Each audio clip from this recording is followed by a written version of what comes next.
Alright, today I'm going to show you how to download the HDO box on iOS.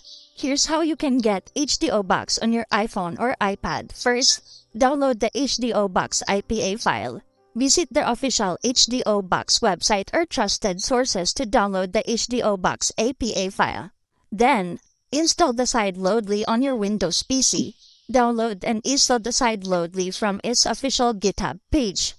Third, connect your iOS device or PC. Use a Lightning or USB-C cable to connect your iPhone or iPad to your Windows PC. Then, open the iTunes to ensure your device is recognized correctly.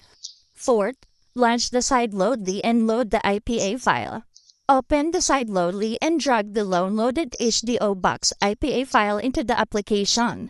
Fifth, sign the app with your Apple ID. 6. You can start the installation. Click the Start button in the sideloadly to begin the installing HDO box on your iOS device. 7. Trust the developer profile on your device. Then 8. Enable the developer mode. Navigate to the Settings, Privacy and Security and Developer Mode. Toggle Developer Mode to on and restart the device. Once it's completed, you can open the HDO box and start streaming your favorite content. And that's it. Easy to understand tutorials about business, project management, softwares, social media apps, and more. Softpro dream to 100,000. Thanks for watching.